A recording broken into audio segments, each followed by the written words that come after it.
Alright, what's up mga tangay? Welcome back. This is my YouTube channel, Katangay PLC. Alright, isang mapagpalang araw mga tangay. Good morning, good afternoon, at good evening. Alright mga tangay, mag-reaction tayo for today dito nga sa live streaming nga ni Kuya Bal. Ito ay nabanggit ulit ni Kuya Bal at may bumabalik. At dito mga tangay, si Tatay Roel. Kung maalala nyo ito mga tangay, ito ay isang natulungan ni Kuya Bal at ito ay maraming issue. At dinala ito, umuwi ito sa Davao o sa lugar at kasabay nila si kapatid ni Kuya Bal na si Kalingap Macau.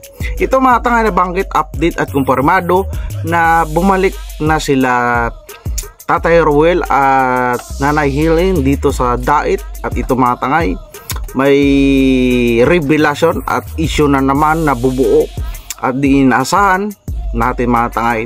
Ito mga tangay, panuorin natin ang confirmation ni Kuya Bal sa live streaming niya. At samahan nyo ako mga tangay, panuorin mo natin at bago natin reaction. Alright mga tangay, from Surigao, umuwi na ng Dait kaya ang Kalingap Macau. Nakita natin boses niya ang tulay sa mga ano kaya. So totoo mga tangay, dito sa live streaming at nabanggit ni Kuya Bal, one day ago at gawa natin ng reaction. So si Tatay Roel at maalala nyo mga tangay, si Nanay Helen, ito ay tinutulungan nila Kuya Bal na nagkaroon ng issue dyan sa farm at nagbabalik nga. Tuloy natin mga tangay. Dahilan doon umalis sa Surigao, ano? Wala pa bang isang taon o higit na po, mga Kalingap? May 1 year na ba si Tatay Roel sa Surigao? Mga Kalingap, mga kaibigan. Sina-check na rin ang ating kalendaryo. Ikain mga pumapatak na luwang dulot ng Kalingap. Check na po yung ating kalendaryo kung may 1 year na po si Tatay Roel doon sa Surigao. Mga taong nagkukubling binibigyan Kalingap. Kaya nila mo na ba? Sa pagkaalala ko mga tangay, January o February na pumunta si Lao March. So wala pa isang taon, pero hindi ko pa confirmation mga tangay. Ayos na sana, di ba mga tangay?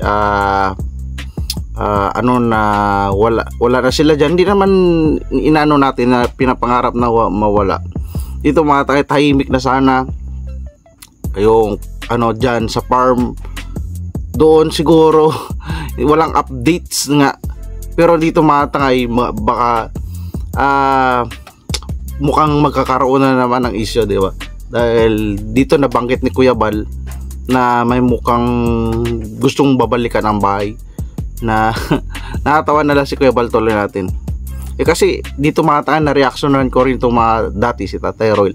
At grabe yung issue na balikan na lang remind ko lang mga tangay, na parang iba na si Tatay Roel, sinasaktan niya na si Nanay Helen, kaya na yung anak niya, naawa kay Nanay Helen, kaya tinulungan ito nila Kuya Bal na mauwi sa Davao nga para doon baka magbago si Tatay Roel. Tapos wala nang update, di ba?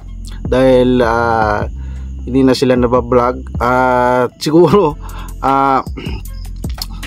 na hindi gusto doon ni Tatay Roel, hindi magkasundo siguro, hindi natin alam, pero tahimik na sana. Sayang, no?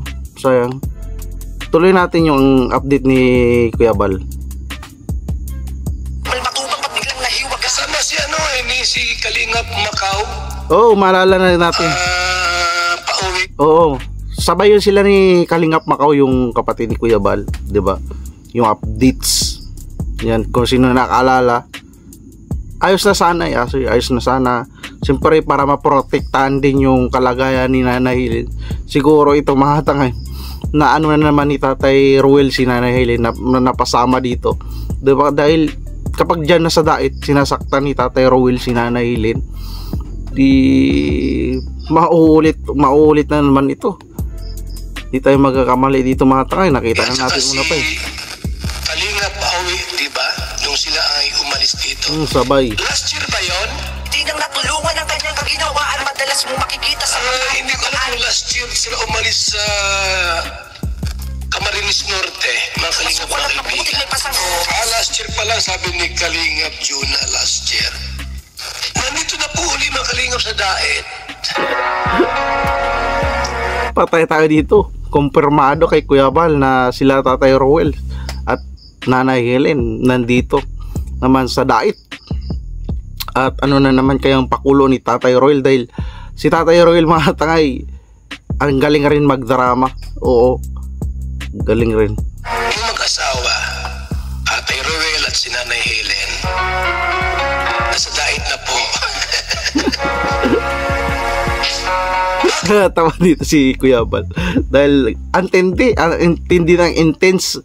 Nag-ano pa sila, Kuya Bal, ng police para mapahupa yung tension doon sa farm, di ba mga tayo, maalala nyo sa vlogs, dahil talagang pati si Nanay Helen, maalala yung mga tangay, sinasakta na ni Tatay Roel sa harap-harapan mismo ni Kuya Bal. Yun ang nawala yung respeto ni Tatay Roel, kaya nag-action na rin si Kuya Bal na iuwi sila sa, maalala nyo, sa sa Davao nga, para maano si Tatay Roel. At dito natawa nga si Kuya Bal dahil maalala natin yung yung nakaraan na ginawa ni Tatay Roel dito, mga tangay, di ba? Tuloy natin. Bakit po? Bakit bumalik sa Cam Norte yung mag-asawa? Baka hindi sila komportable sa Surigao?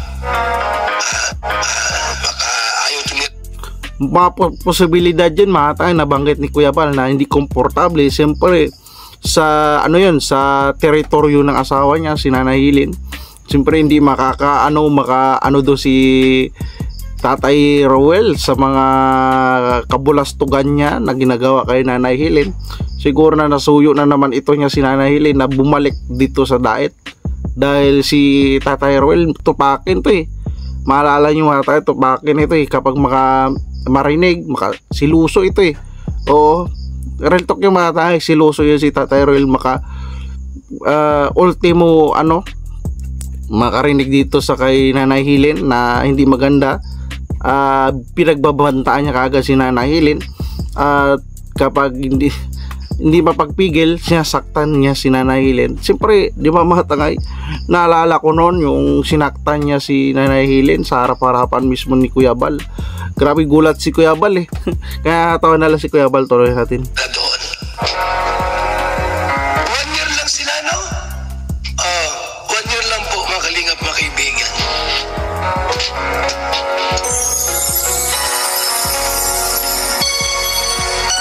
Doon po sa bahay nila dati bahay nila noon, mga kalingap, may nakatira na yung ating katiwala. Hindi vlogger yun.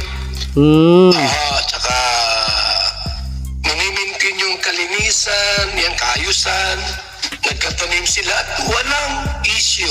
Payapa ang lahat. Bigla ka nagtahimik yung farm ni Kuya Bal nung wala na rin sila Tatay Roel, nung nasa na sila sa Davao na sila, di ba mga tayo? Bigla na nahimik.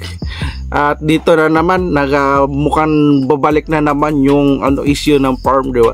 Tuloy natin. Lingap na kaibigan, almost 1 year sila doon, Kuya Bal.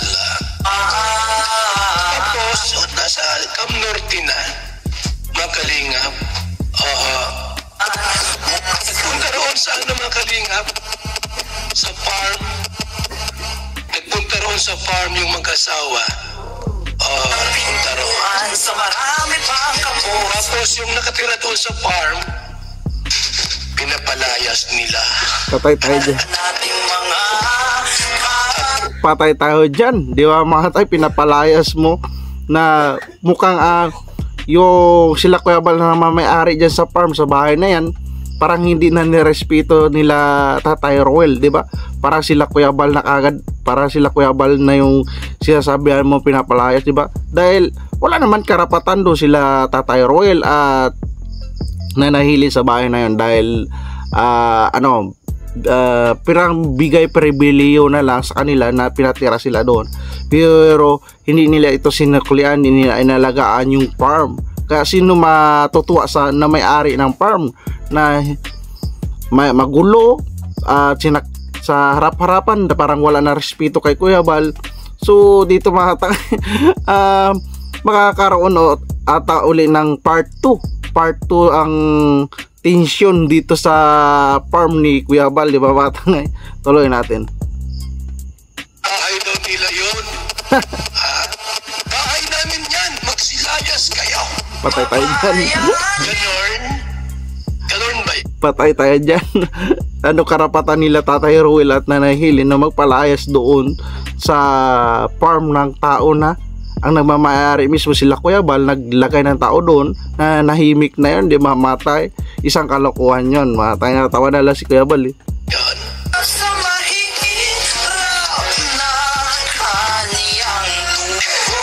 Natawa na lang si Kuya Bal. Ano palayas na mag-asawa yung nakatira? Tuloy na bulabog.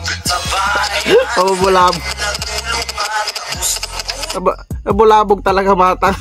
Kung may bigla lang sumulpot doon na ang ganda, ang tahimik ng farm, tapos may magpapalaya sa'yo, diba? Tayo hindi naman nagmamayari ng farm at ng bahay doon, diba? Bulabog talaga tuloy. Kasi kung wala silang dito sa daet, matitirhan, kawawa naman yung mag-asawa. At kung pabalik sa dati, mga kalingap, hindi na matay, kawawa sila Nanay Helen, Tatay Ruel. Kaso yung nagbigay ng halaga na magkaroon sila ng magandang buhay, hanap buhay, libre na lahat, hindi nila pinahalagan, yun ang mali nila, di ba mga tangay? Mas parang sila pa yung si Tatay Ruel pa mismo, parang si Tatay Ruel parang may depression ito na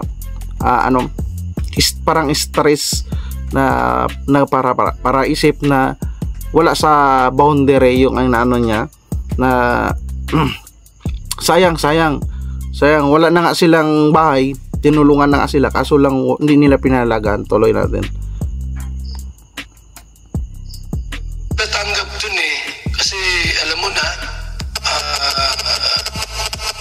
ayaw ng kapatid na doon sila tumira. Kaya ginawa ng mag-asawa ko, bumalik doon sa farm, yung nakatira doon na nahimik, pinapalayas. Oo. Diyos ko po, Napadyos ko po si Kuya Bal. Oo mga tangay, na-interview rin yun ni Kuya Bal, yung kapatid na babae na alam yung ugali ni Tatay Ruel. Kaya siguro pumunta doon sa farm, di ba? So yung tao doon na nanahimik na nilagay ni Kuya Bal, yun ang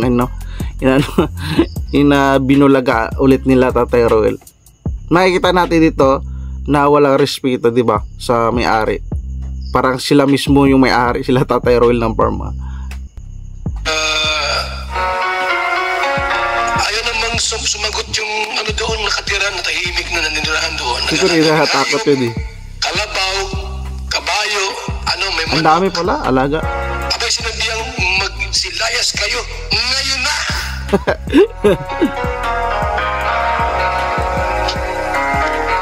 Diyos ko po. Napadyos ko po. Napadyos ko po ka talaga bata kay. Ikaw ba naman na kung nananahimik ka doon, nakatira ka doon, sabay papalayasin ka, na hindi naman siya may-ari ng lupa ng farm, di ba matay? Mapapadyos ko po ka talaga.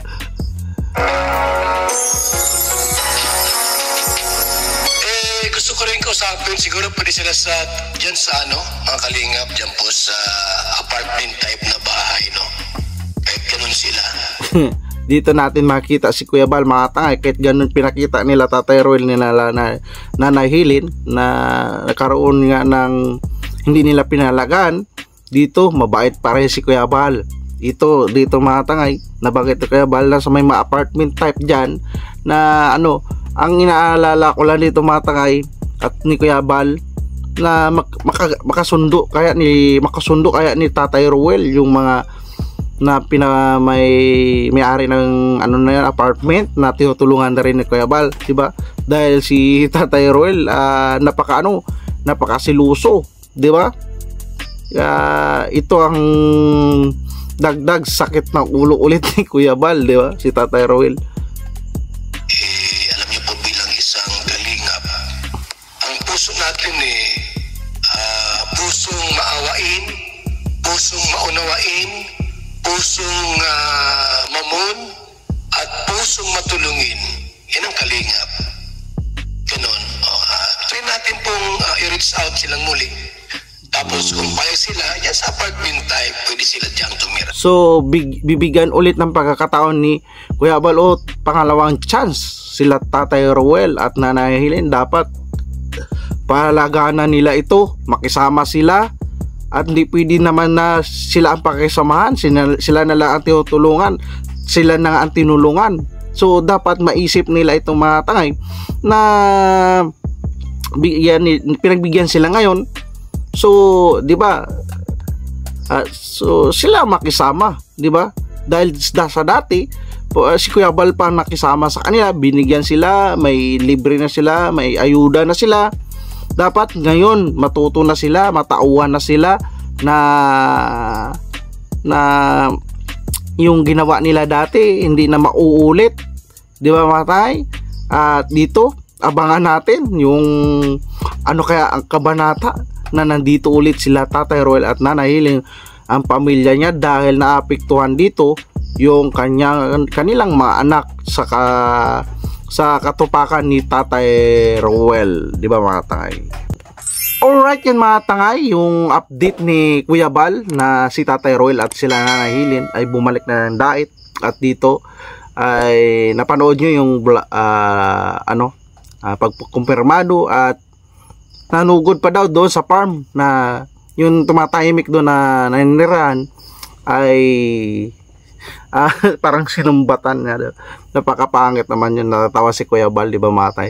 Parang binaypas si Kuya Bal na siya mismo yung may-ari ng farm, sila Kalingap Prab, pumasok doon si Tatay Roel sa farm. So di ba matay, wala ka rapatan doon sila Tatay Roel at Nanay Helen dahil na yun, no trespassing yun, matay. Walang bigay pa yung tulot si Kuya Bal na pumasok ka doon sa farm dahil may tao doon. Buti nga mabait yung sinita nila Tatay Roel.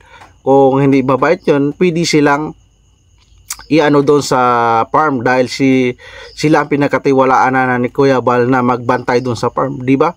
Pero mabait pa rin, nabanggit ni Kuya Bal na parang gusto nabanggit si Tatay Roel. Yun warprik yun, matangay. Kung gusto niya. Kaya siguro nakabalik dito sa dait sa Cam Norte dahil sa niya ulit si Nanay Helen, dahil ito si Tatay Roel kapag nakarinig lang hindi maganda na narinig sa asawa niya, sinasaktan niya, di ba matay? Ito, rin ulit si Kuya Bal, binigyan niya ng pangalawang pagkakataon. Actually, matangay, pangatlo na ito pangatlo, ilang bis na to Pero dapat matauhan sila. Dapat, palagaan nila yung pangalawa o pangatlong pagkataon na binigay ni Kuya Bal. Binanggit naman ni Kuya Bal, yung Team Kalingap ay pagtulong at paglingap at mababa ang loob. Di ba matangay? Dito ako believe kay Kuya Bal, hindi matanggihan yung dating natulungan ng abusado na hindi pinahalagan, pero tutulungan nila Kuya Bal. Marami na nababas kay Kuya Bal, ganun, daming pinto. Ito, pinapakita pa rin ni Kuya Bal na patuloy pa rin nila na tulungan ito sila Tatay Roel. Dapat palagaan nila, di ba? Napakasimple lang ang gawin nila, makisama sila, di ba mga tangay? Alright, yan ang opinion reaction ko. Pakipanood na lang original na video sa YouTube channel ni Kuya Bal, yung live streaming na update niya, na banggit niya. At marami na naman itong mga viewers mainis dito kay Tatay Roel sa pamilya nila dahil hindi nila nirespeto yung sila Kuya Bal, di ba? Doon nabanggit ni Kuya Bal, nagsugod ulit sa farm. Ay nako, talaga matay. Alright mga tayo, panoorin natin sa YouTube channel ni Kuya Bal, live streaming. Like and share natin. Andun skip ads si Athena, Kalingap Prab, Kalingap Ido, Roel Umalag, Rachel Morales Vlog, Business Official, Papa Dis TV, at lahat ng mga charity vlogger. At mega love shoutout sa Team Kalingap Community Supporters, sa Rina Community Supporters, sa Idrika Community Supporters at iba pang community. At mega love shoutout sa nanonood sa aking upload reaction. Maraming salamat. At kung nagustuhan mo tong reaction ko, mag-like, comment ka na at mag-subscribe para updated ka sa next reaction ko at samahan nyo mga tangay. Maraming salamat at lagi tayo mag-ingat. Adios.